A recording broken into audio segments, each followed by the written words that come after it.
Assalamualaikum warahmatullahi wabarakatuh. Innal hamdalillah nahmaduhu wa nasta'inuhu wa nastaghfiruh wa na'udzu billahi min syururi anfusina wa min sayyiati a'malina may yahdihillahu fala mudhillalah wa may yudlilhu fala hadiyalah. Asyhadu an la ilaha illallah wahdahu la syarikalah wa asyhadu anna Muhammadan abduhu wa rasuluh la nabiyya ba'da. Amma ba'du. Semakin akhir zaman, semakin sulit untuk taat kepada Allah, apalagi perihal rasa, perihal nafsu, sekilas terlihat tidak ada perbedaan. Berlomba-lomba orang menormalisasikan mendekati zina seperti pacaran dan bahkan zina itu sendiri. Mau heran, tapi inilah fakta yang terjadi di akhir zaman. Memang benar bahwa Islam itu datang dalam keadaan asing dan beruntunglah yang memilih asing. Sekarang orang yang berpacaran lumrah, dianggap normal karena punya nafsu. Orang yang memilih menjaga tidak pacaran disebut aneh dan tidak laku. Jika hanya masalah normal karena punya nafsu, karena suka dengan lawan jenis, maka hewan pun sama, melakukan yang sama. Bedanya dengan kita manusia, bahwa manusia adalah makhluk Allah yang ada iman dalam hatinya. Allah sampaikan dalam Al-Quran larangan untuk mendekati zina, maka seharusnya kita mentaatinya. Islam menyampaikan, jika kita ingin menghalalkan, tidak ada cara lain selain menikah.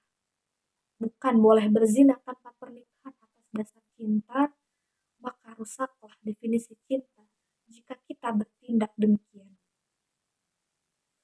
Cinta remaja akhir zaman semakin besar fitnahnya saat keluarga sendiri yang memojokkan karena tidak berpacaran. Seseorang berkata, kami akan baik-baik saja.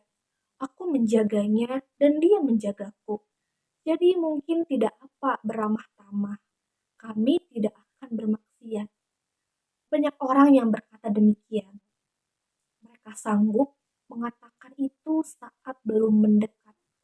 Saat sudah dekat, tak ada yang bisa mereka lakukan, kecuali terus terbawa perasaan dan terus terbawa hawa nafsunya. Hingga akhirnya pada titik mendekati zina atau bahkan berzina, na'udzubillahi min dzalik.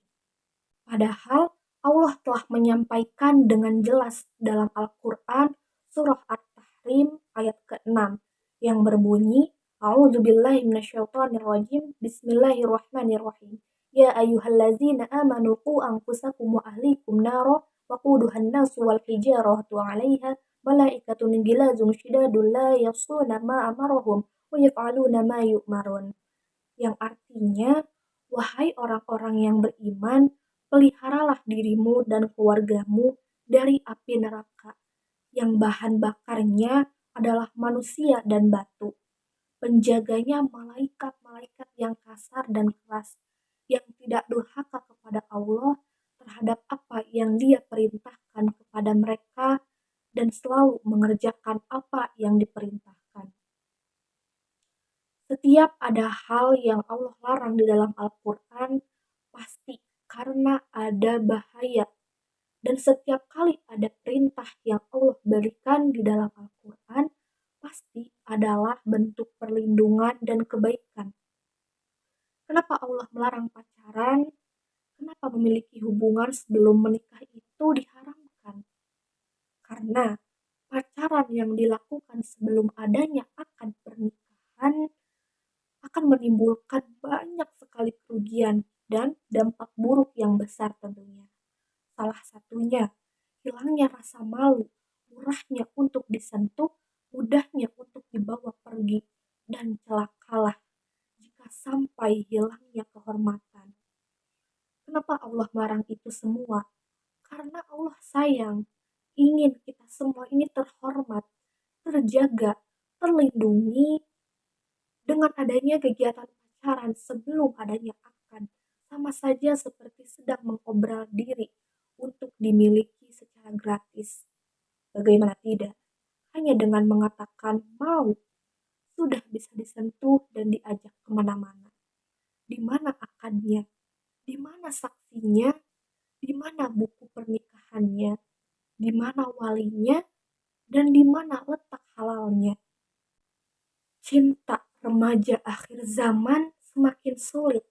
Media sosial isinya banyak mempertontonkan kemesraan pasangan, baik yang sudah menikah maupun yang belum menikah.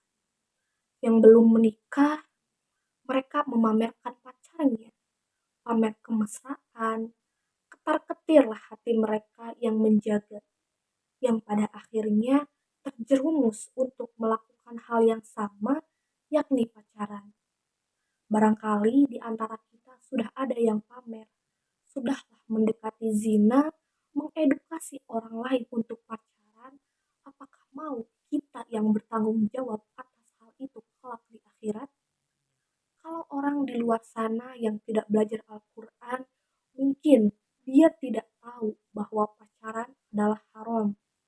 Tapi bagi orang yang sudah belajar Al-Quran, mereka tahu ayat Allah, wala taqrabuz zina, jangan dekati zina. Innahu kana fahisha wa sa'a sabila. Mendekati zina adalah sebuah perbuatan yang keji dan sebuah jalan yang buruk. Mereka yang sudah tahu dan masih melakukan artinya orang-orang fasik, yang berarti bahwa dosanya lebih besar daripada orang-orang yang tidak tahu. Sehingga kalau ada anak-anak muda yang masih pacaran, segeralah untuk memutuskan hubungannya karena sudah tahu ayatnya.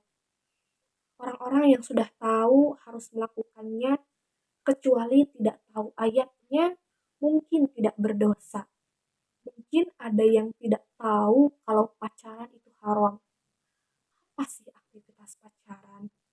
Melihat yang bukan mahramnya, mendengarkan kalimat-kalimat dari yang bukan mahramnya, mengucapkan kalimat-kalimat lembut kepada yang bukan mahramnya, kalimat-kalimat yang tidak seharusnya diucapkan kepada laki-laki ajnabi, laki-laki asing yang bukan mahramnya. Tangan menyentuh kepada yang bukan mahram juga sama. Kaki melangkah ke tempat-tempat yang Allah haramkan pun juga sama. Semuanya adalah langkah untuk mendekati zina, dan semuanya nanti ujungnya adalah dibuktikan atau didustakan dengan kemaluan. Tapi sebelum sampai ke tahap itu, pasti mulai step by step. Itu sebabnya kenapa Allah katakan jangan dekati zina. Allah lebih sayang kepada orang yang tidak berpacaran daripada orang yang berpacaran. Apa maksudnya? Orang yang tidak pacaran bukan berarti dia tidak mampu, akan tetapi karena dia tidak mau. Siapa yang membuat hubungan berpacaran? Allah. Allah yang memberi dia taufik untuk tidak pacaran. Allah selamatkan dia dari sebuah dosa. Itulah tanda sayangnya Allah kepada setiap hambanya. Anak muda bingung ketika disuruh jangan pacaran. Tapi dalam logikanya, mencintai seseorang itu adalah fitrah. Islam tidak melarang jatuh cinta, namun Islam melarang kita terlalu ramah saat belum halal. Islam tidak memperbolehkan kita berlebihan dalam berinteraksi. Jika kita sanggup untuk halal, maka menikahlah. Jika tidak, maka bersabarlah dan bersikap biasa saja.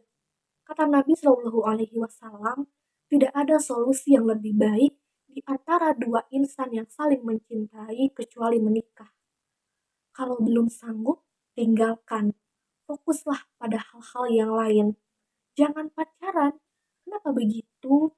Karena kalau pacaran itu sama saja dengan mempersempit, membatasi pilihan Allah untuk menjadi jodoh kalian. Namun, akan tetapi, kalau kita tidak berpacaran, ketika datang seseorang lelaki yang mendekatimu, kamu berikan kepadanya nomor handphone ayahmu, dia melamarmu, lalu kau beristikharah, kau mendapatkan jawaban dari Allah, ya maka itulah calon suamimu. Enak bukan jika kita menikah dengan panduan Allah itu enak teman-teman. Mohon maaf misalkan masih ada yang berpacaran, seperti orang yang bermaksiat ketika berpegangan tangan. Misalkan kalau orang yang sudah menikah, pegangan tangan tersebut akan menggugurkan dosa-dosanya. Namun, jika yang belum menikah baru berpegangan tangan saja, maka berguguranlah pahalanya. Sudah tidak punya amal soleh, pahalanya gugur pula. Belum itu saja, ketika kita masih berpacaran, apa ancaman dari Allah dan Rasulnya? Orang tuanya nanti dibawa oleh malaikat Zabaniyah, kerikil tajam dan panas luar biasa dari neraka jahanam, dibawa khusus untuk orang tua yang anaknya masih berpacaran. Diletakkan di telapak tangan ibunya, dikepalkan tangannya, kerikil tajamnya itu ketika dikepalkan tangannya, hancur otaknya. Itu adalah yang paling rendah, yang paling standar. Bayangkan jika seandainya hal yang dilakukan lebih dari itu dalam berpacaran, apa yang akan terjadi kepada diri dan keluarga kita? Teman-teman, percaya deh ya, kalau misalnya kita pengen banget pacaran, tapi kita tahan, anggaplah cinta dalam diam, dan gak mau pacaran sama sekali.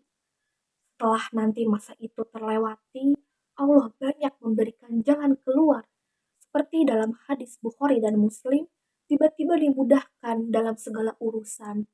Kemudahan-kemudahan yang didapatkan mungkin saja salah satunya adalah karena buah dari kesabaran karena tidak berpacaran. Walaupun berat sekali rasanya untuk menahannya. Justru karena beratlah maka pahalanya besar. Zaman dahulu yang didakwahi itu selain Islam, yang dikenalkan kepada Allah itu yang bukan Islam. Namun hari ini orang Islam itu sendiri tidak mengetahui apa itu Islam. Hari ini kita berdakwah untuk mengembalikan kepercayaan orang Islam kepada agamanya, bukan mengislamkan yang belum Islam. Sebesar zina itu pelanggaran, kita anggap hal itu sebagai sesuatu yang normal di zaman sekarang. Padahal termasuk dari 7 dosa besar. Mendekati zina, berpacaran, hampir menjadi normal. Harus selalu ada pihak yang mengingatkan. Karena rata-rata anak muda akhir zaman melakukannya. Jika di antara kita pernah melakukannya, lalu kemudian kita mengambil langkah untuk bertaubat, maka itu bukanlah suatu kehinaan. Setelahnya, janganlah lagi berpacaran, akhiri cinta yang demikian. Kalau memang sudah tidak sanggup menahannya, maka menikahlah. Namun sebaliknya, jika belum siap, maka sibukkanlah dengan hal-hal yang bermanfaat. Sulit memang mengendalikan nafsu saat ini. Sulit memang tidak berpacaran saat ini, sebab memang mudah melakukannya. Anak muda akhir zaman ini, kalau mau berpacaran mudah. Modal chattingan dapat anak orang. Begitu terus, beranjak hingga ketemuan, video call, dan lain-lain. Ketahuilah, semakin besar rintangan meninggalkan suatu dosa, maka semakin besar pula ganjarannya. Siapa yang meninggalkan pacaran karena Allah, karena tidak mau bermaksiat, tidak mau berbuat dosa, dan takut melanggar syariat Allah, jangan khawatir, Allah tidak pernah ingkar janji. Sampai waktunya tiba, maka Allah Subhanahu wa Ta'ala akan tunjukkan kepada kita, inilah janjiku hambaku, kamu sudah sampai kepada akhir dari proses. Sekarang nikmatilah balasan di sisi Allah, tiba-tiba menikah dengan orang yang lebih baik daripada yang sudah dia tinggalkan. Jihad saat ini bukan lagi dengan senjata, tapi mengalahkan diri sendiri, mengalahkan hawa nafsu, dan itu sangat berat. Melawan hawa nafsu ini sampai mati, dia tidak akan pernah menyerah. Maka berdoalah kepada Allah sembari selalu berikhtiar. Sering-seringlah mengikuti kajian, membangun komunitas dakwah, mencari reminder, karena apabila kita lengah sedikit saja, kita akan mudah terjatuh. Dan jika sudah terlanjur masuk ke dalamnya, maka kita akan kesulitan untuk keluar dari jurang tersebut.